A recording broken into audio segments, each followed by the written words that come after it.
Om Swastiastu. Yang saya hormati Bapak Ibu dosen penguji. Perkenalkan, saya IGD Kastawan SPD. Hari ini 5 Oktober 2022, saya akan melaksanakan uji kinerja praktik pembelajaran di SD Negeri 1 Tirusan Makmur. Saya adalah mahasiswa PPG Daljab kategori 1 LPTK Universitas Pendidikan Ganesha. Berikut praktik pembelajaran saya.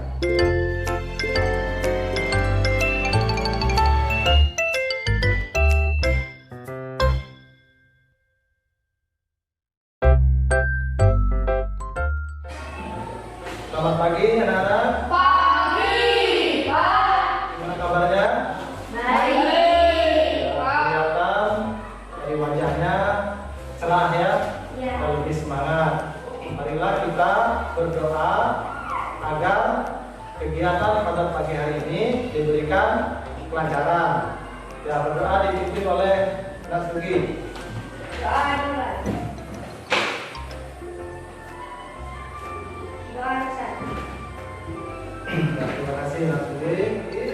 Bapak akan berikan layanan bimbingan klasikal. Bimbingan klasikal ini adalah bantuan yang diberikan oleh guru kita kepada anak-anak untuk mencapai perkembangan sehingga mencapai hal yang optimal.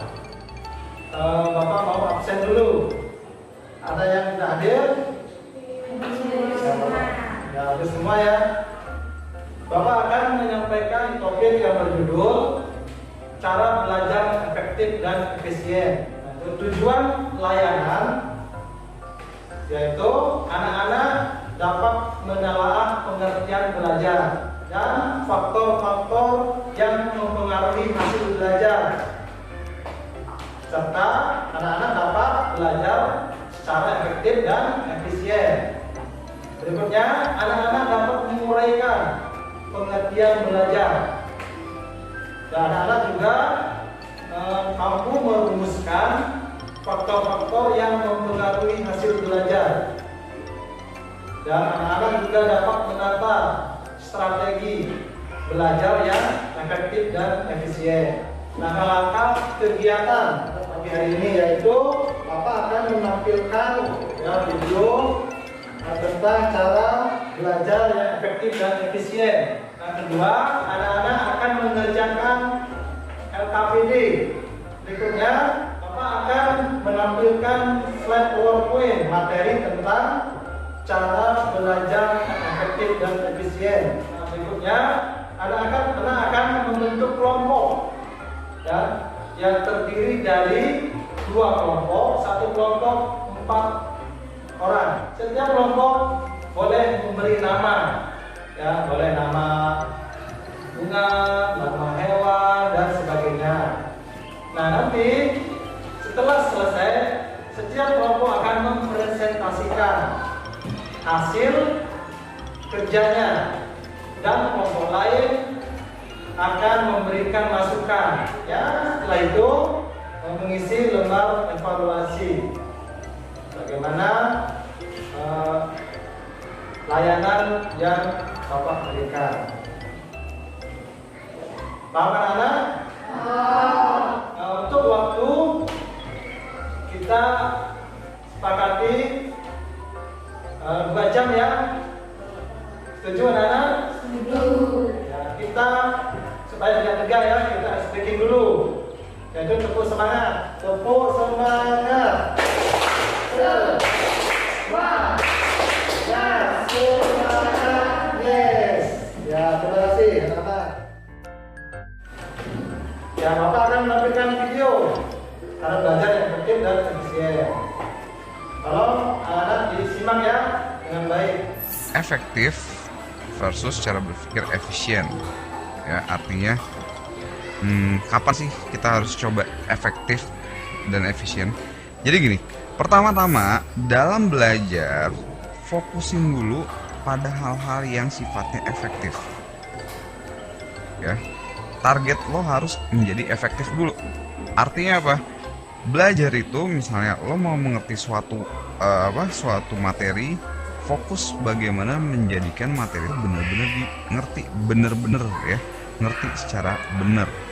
Kemudian dalam mengerjakan soal, cari metode atau cara atau apa yang benar-benar menyelesaikan soal itu, benar-benar bisa menjawab soal gitu. Soal itu selesaikan secara benar ya. Dan bukan cuma benar doang, tapi saat mengerjakannya lo ngerti ya. Harus benar-benar membuat tahu nih, ngerti nih cara ngerjainnya, kenapa begini gitu. Itulah fokus pada efektivitas. Kenapa ini penting? Karena gini, ketika lo mengerjakan soal, itu ada ngerjain soalnya, itu tujuannya kan dua. Ketika saat sedang tes dan ketika saat sedang belajar. Ketika saat sedang tes, targetnya apa? Menjawab dengan benar dan menjawab secepat-cepatnya, ya nggak? Atau kita ganti jadi efisien. Nah, ini kata yang tepat. Lo harus menjadi soal dengan benar dan efisien gitu kan saat tes. Tapi saat lo belajar, lo nggak harus dengan benar dan efisien setiap saat. Kenapa? Karena targetnya, kalau ini kan memang targetnya supaya benar aja kan, dan waktunya cukup. Sedangkan saat belajar, selain benar, ada lagi, lo makin ngerti.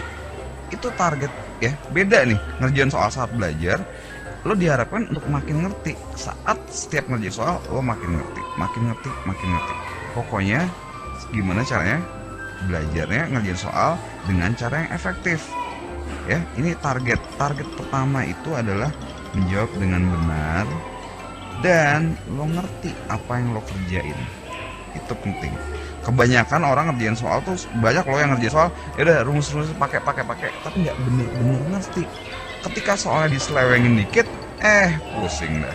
Ketika diselewengin dikit, bingung mesti diapain lagi nih. Ketika ngeliat soal yang agak beda, nggak tahu pakai yang mana. Nah, jadi jangan sampai kayak gitu.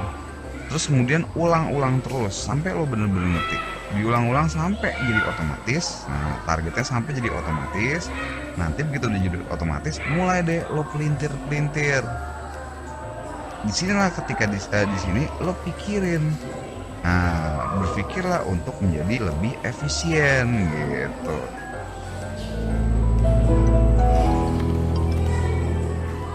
Nah, itu adalah video tentang cara belajar efektif dan efisien. Menurut anak-anak, apa itu belajar?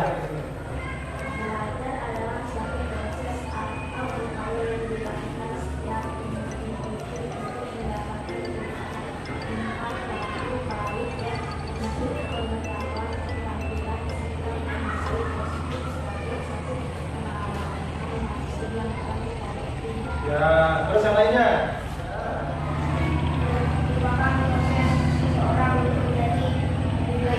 Ya, belajar yaitu terjadinya perubahan, ya, perubahan perilaku. Bagaimana maksudnya? Nah, misalnya yang tadinya tidak bisa jadi bisa, yang tadinya tidak sopan menjadi sopan. Tidak hanya perubahan perilaku, tapi perubahan dari segi yang lainnya ke arah yang positif, bukan berubah hal yang negatif ya, tapi jadi perubahan perilaku ke arah yang positif. Nah, tadi juga sebutkan bagaimana cara belajar yang efektif. Nah, tadi ada juga ya sebutkan bagaimana kalian anak-anak mengatur waktu, harus diatur sedemikian rupa. Nah, sekarang Bapak bagikan Kak Budi mengenai video yang sudah Bapak tampilkan. Sekarang anak-anak Bapak dikerjakan ya.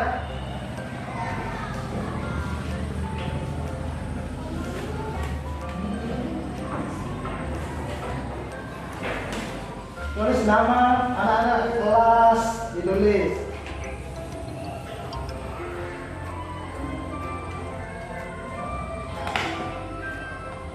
Ada 3 pertanyaan terkait dengan video yang Bapak hasilkan. Ada 3 pertanyaan terkait dengan video yang Bapak hasilkan. Sudah ditulis anak-anak nama dan kelasnya. Nah, di sana anak-anak diminta kemukakan pendapatmu tentang pengertian belajar. Nah, tadi kan sudah ada salah satu di antara anak-anak yang sudah menyampaikan ya. Lalu yang kedua, jelaskan tentang faktor yang mempengaruhi hasil belajar. Yang ketiga, bagaimana cara anak-anak menerapkan strategi belajar yang efektif dan efisien. Nah, silakan anak-anak dikerjakan.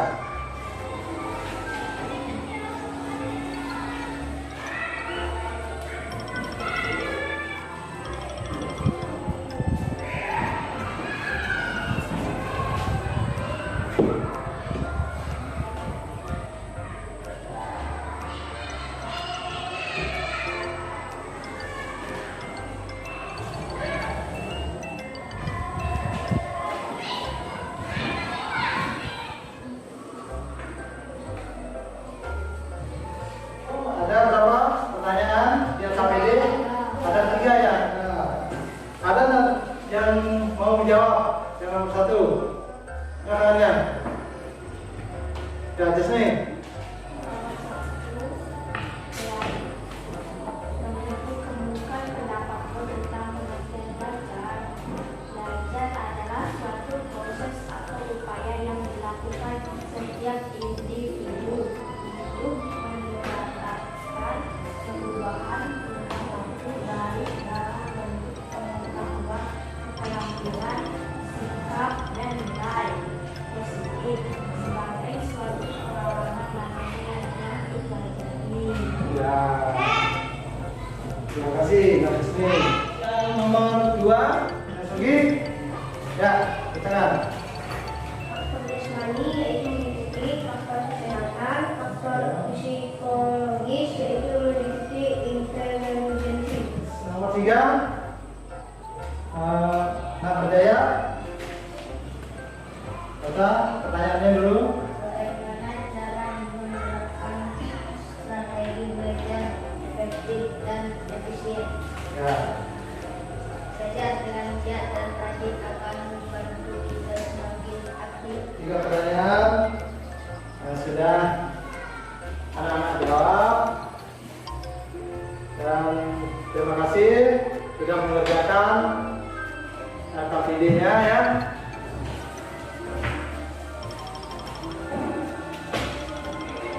Sudah semua kan?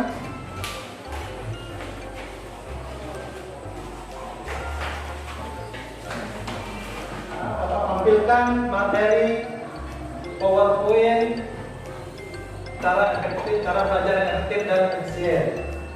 Doang anak perhatikan ya. Nah, belajar ya, merupakan suatu proses yang kompleks yang terjadi ya, yang terjadi pada diri setiap orang sepanjang hidupnya. Ya. Proses belajar itu terjadi karena adanya interaksi antara seseorang dengan lingkungannya. Oleh karena itu, belajar dapat terjadi kapan saja dan di mana saja. Tidak harus belajar itu di mana? Di sekolah.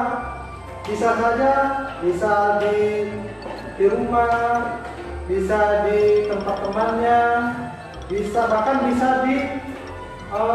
di sawah. Nah, tidak harus di sekolah, di sawah pun bisa.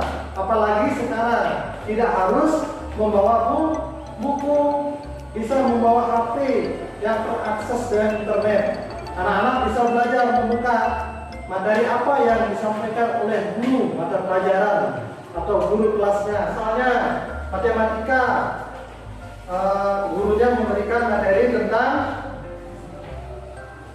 persen. Nah, cari di Google, di internet, bagaimana sih cara menghitung persen, bagaimana cara menghitung misalnya diskon. Nah, salah satu pertanda bahwa seseorang itu telah belajar adalah adanya perubahan tingkah tingkah laku seperti tadi Najas nih jawab tadi ya, ada perubahan tingkah laku pada diri orang itu yang mungkin disebabkan oleh terjadinya perubahan pada tingkat pengetahuan. Nah sekarang anak-anak sudah berada di kelas 6, sudah menginjak masa remaja, jadi pengetahuan tingkah laku, nah itu seharusnya yaitu positif. Sekarang kelas 6 sudah menuju ke sekolah yang lebih tinggi, nanti ke sekolah menengah pertama nantinya. Nah perubahan tingkah laku. Nah kalau waktu kelas 3 atau kelas 1 anak-anak suka mungkin di lapangan nanti bermain lumpur ya, main lumpur atau guling-guling, main karet ya. Sekarang sudah di kelas 6, sudah menginjak masa remaja, anak-anak sudah merubah perilaku itu. Sekarang sudah bisa menjaga kebersihan di sekolah atau di rumah, terus disiplin yang tadinya bangunnya jam 6 atau setengah 7 pagi, sekarang bangunnya jam setengah 5, cuci muka, belajar ya. Karena adanya perubahan itu, perubahan perilaku yang kelihatan tadi pengertian belajar. Gimana, paham anak-anak? Anak-anak bisa lakukan itu. Nah, jangan lagi seperti yang anak kecil, karena sudah kelas 6 menginjak masa remaja. Faktor yang mempengaruhi hasil belajar anak-anak di sekolah. Ada faktor internal, faktor jasmani meliputi faktor kesehatan fisik. Nah, sana juga ada faktor eksternal, itu lingkungan keluarga, lingkungan masyarakat, dan lingkungan sekolah. Nah, misalnya anak-anak di lingkungan masyarakat, ya, anak-anak bisa meniru hal-hal yang baik tentang belajar. Jangan yang meniru hal yang tidak baik. Misalnya di sekolah misalnya dulu mencoret tembok sekolah, itu apakah belajar yang baik atau salah? Salah ya. Bagaimana ya belajar yang baik itu? Berkaitan dengan hal-hal yang positif ya. Misalnya turun tepat waktu atau sebelum guru datang itu anak-anak sudah siap di dalam kelas ya, mengikuti aturan bendera, berpakaian yang rapi. Nah itu contoh sedikit perubahan yang positif ya, berkaitan dengan belajar. Karena sudah menginjak masa remaja ini, penampilan juga harus dijaga. Jangan lagi ada bajunya lepas kancingnya ya, ada tidak pakai sabuk ya, ada rambutnya yang agak panjang, yang perempuannya asalkan. Nah sekarang dirubah ya, belajar berubah, penampilan juga ya. Faktor internal merupakan faktor yang bersumber ya, faktor yang bersumber dari dalam diri ya, dari dalam diri kalian anak-anak, yang mempengaruhi kemampuan belajarnya ya. Faktor internal meliputi kecerdasan ya, kecerdasan, minat, dan perhatian, motivasi belajar, ketekunan, kebiasaan belajar, serta kondisi fisik dan kesehatan. Itu adalah faktor yang mempengaruhi. Nah, contohnya tadi minat atau perhatian ya. Mungkin di antara anak-anak ini ada yang minat belajar matematika atau berbakat bidang matematika, atau minatnya atau bakatnya di bidang bahasa Indonesia. Sampai di sini yang minat atau bakat di bidang mata pelajaran apa saja? Asugi minatnya di mata pelajaran apa? Jauka, Marjaya, agama, Katasni, agama, Kamel, ya, Mania, terus Jauka, Santri. Nah, ayo. Oh, ternyata kebanyakan agama ya. Kenapa? Kenapa agama yang malahan diminati? Karena agamanya Mudah. Nah, semua mata pelajaran itu mudah ya jika ditekuni belajarnya, dipahami, bukan dihafal ya, bukan dihafal, tapi dipahami. Pelajaran matematika pun sangat mudah kalau anak-anak memahami cara belajarnya. Bukan dihafal misalkan kalian, dihafal, salah ya, tapi bagaimana memahami ya pembelajaran itu.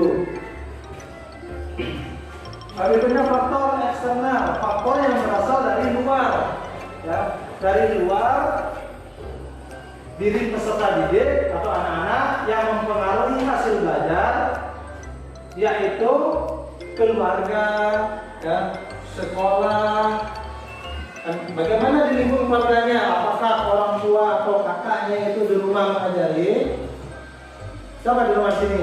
Atau orang tua, atau saudaranya, atau kakaknya memberikan pembelajaran di rumah, ada enggak? Ada. Yang ada angkat tangan. Yang ada. Misalnya orang tuanya, ibu atau bapaknya memberikan pembelajaran, misalnya di rumah. Ada. Kalau ada PR dibantu oleh orang tua, ada? Ada tentunya ya? Ada. Nah, faktor-faktor yang mempengaruhi hasil belajar ada dua, yaitu faktor internal yang merupakan faktor yang mempengaruhi hasil belajar dari dalam diri siswa itu sendiri, dan faktor eksternal yaitu faktor yang mempengaruhi hasil belajar dari luar diri siswa. Ada yang dari luar, ada yang dari diri kalian sendiri. Nah, strategi belajar efektif dan efisien. Ya, tetapkan tujuan. Bagaimana sih tujuan yang ingin anak-anak capai? Ya, dan tujuannya perlu ditetapkan. Saya harus bisa nih berkarya. Saya harus bisa belajar ini. Nah, tetapkan dulu. Berikutnya, atur jadwal belajar. Mungkin anak-anak di rumah tidak punya jadwal belajar, ya, harus dibikin jadwal yang misalnya hari Senin di rumah jam 7 sampai 8 malam belajar matematika misalnya. Di rumah berarti khusus belajar matematika. Hari Selasa lagi di rumah jam 7 malam sampai jam 8 malam IPA. Belajar IPA, harus punya jadwal. Ya, ada yang sudah punya jadwal? Ada kan? Ya, ada tentunya, harus punya jadwal belajar di rumah. Tidak hanya di sekolah yang punya jadwal belajar, tapi di rumah pun anak-anak harus punya jadwal belajar agar tidak kacau nantinya, mau nonton TV, mau buka HP, akhirnya dilupakan belajarnya. Ya, kalau buka HP itu belajar, tapi kalau digunakan untuk hal-hal yang tidak ada gunanya, ya tidak baik, ya kan? Berikutnya, buat suasana belajar yang nyaman. Nah, di rumah juga bikin ruang belajar yang nyaman, misal dikasih pendingin AC atau kipas angin dipasang ya. Terus mejanya ada lampu yang bagus untuk belajar. Nah, jadi anak-anak merasa nyaman. Yang perempuan ada ditaruh boneka, atau yang laki-laki ditaruh apa misalnya mobil-mobilan. Jadi anak-anak belajar di ruangan itu nyaman. Oh, nyaman di ruangan ini, saya betah belajarnya, kan gitu. Kalau tidak nyaman di ruangan itu, anak-anak akan bosan, apalagi panas kamarnya, kamar untuk belajarnya. Aduh, gerah, saya nggak jadi belajar. Nah, harus dibuat ruangan senyaman mungkin. Di sekolah pun sama.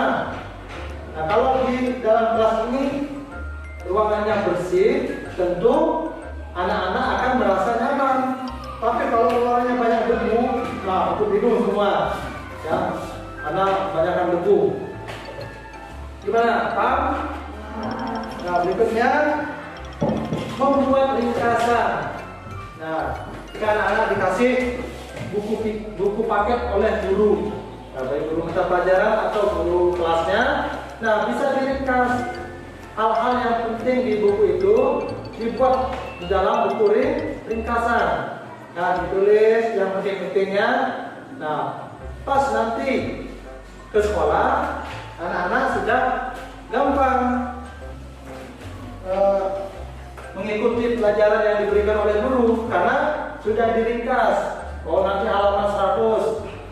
Ya, ternyata anak-anak sudah meringkas di rumah. Akhirnya karena sudah diringkas, anak-anak tahu yang ditanyakan oleh guru kelasnya nanti. Berikutnya, pahami bukan menghafal. Nah, ini. Jadi apa yang dijelaskan oleh guru, jadikan tugas oleh guru, dipahami, ya, bukan dihafal. Misalnya nih, dihafal misalnya ada buku yang belum pakai, nanti ulangan saya hafal yang halaman 100 ini, nanti banyak yang keluar. Jangan.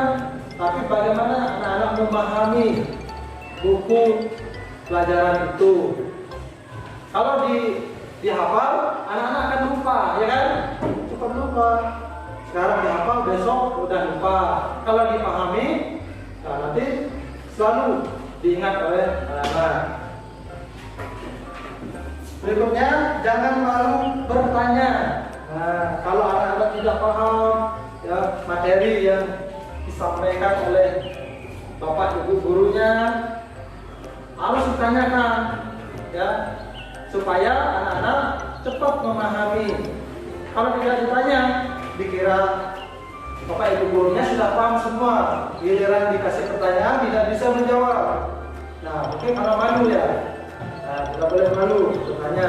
Kan ada pepatah, malu bertanya, sesat di jalan. Begitupun belajar. Kalau anak-anak malu bertanya, maka jawabannya akan amburadul jawabannya karena malu bertanya. Gitu. Lalu berikutnya, pantang menyerah. Nah, ini kalau tidak bisa seperti tadi, selalu dicoba. Nah, dicoba, tadi sudah bertanya, dicoba lagi sampai anak-anak bisa menjawab apa yang diberikan oleh ibu guru atau bapak gurunya. Jangan langsung menyerah, saya juga bisa perkalian ini. Saya nggak jadi, saya tidak jadi lagi mengerjakannya. Kita menyerah, ya, tidak pesimis, tidak bisa. Padahal kalau dipahami, dilatih terus, anak-anak akan dengan mudah memahami belajar. Nah, itulah materi, ya, PowerPoint tentang cara belajar efektif dan efisien. Bagaimana anak-anak memahami? Nah, sekarang anak-anak membentuk kelompok, ya. Satu kelompok 4 orang. Di kelompok ini kelompok 1, kelompok 2. Boleh bikin nama kelompoknya.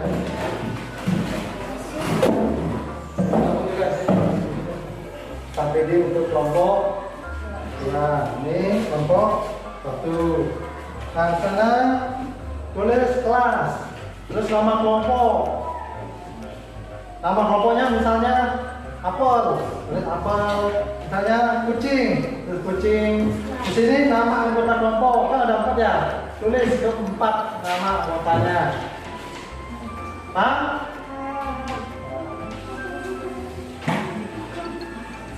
Nah, di sana anak-anak diminta berdiskusi dalam kelompok untuk dapat menunjukkan satu contoh bagaimana cara belajar yang efektif.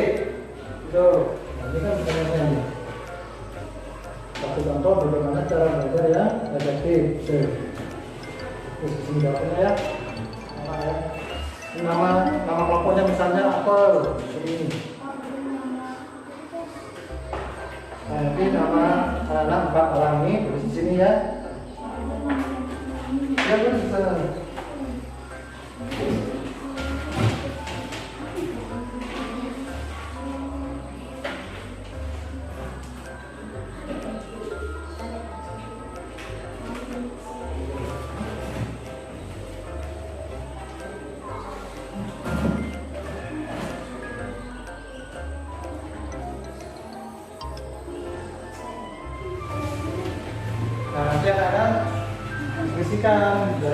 sumber belajarnya, lalu berapa lama waktu belajarnya di rumah. Nah, sebutkan di RKPD kelompoknya.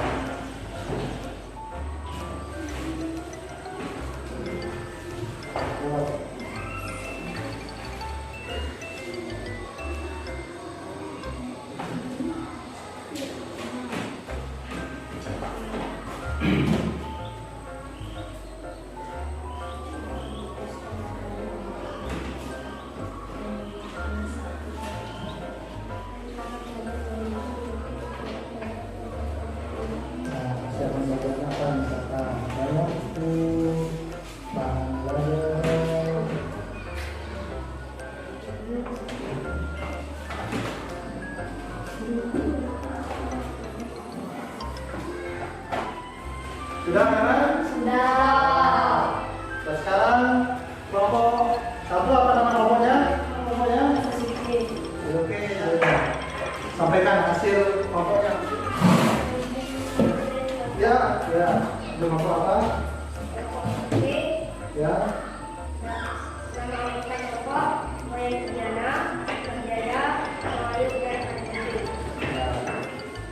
Sudah sampaikan hasilnya. Silakan berdiskusi dalam kelompok untuk dapat menunjukkan satu contoh bagaimana cara belajar yang efektif. Sudah perhatikan. Belajar akan lebih baik ketika kita bekerja kelompok dan akan lebih mudah. Nomor 2, selanjutnya kelompok melakukan diskusi anggota kelompok menyebutkan cara belajar masing-masing, mengikuti persiapan belajar, proses belajar hingga menentukan pasca belajar secara mandiri.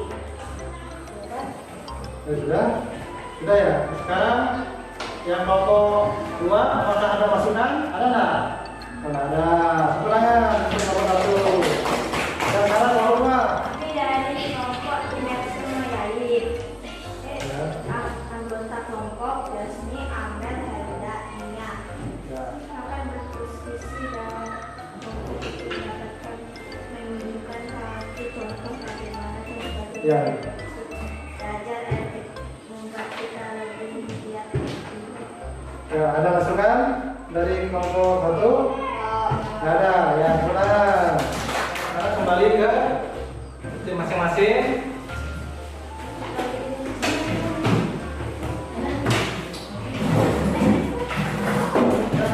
Apakah sudah memahami? Sudah memahami?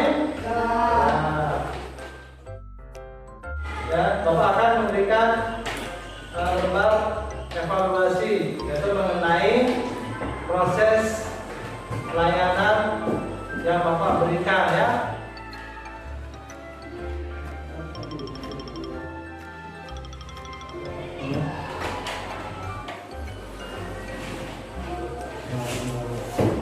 Itu lembar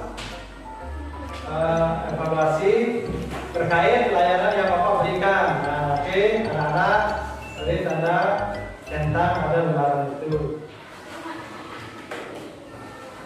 Sudah, anak? Sudah. Ya, sudah. Ya, sudah.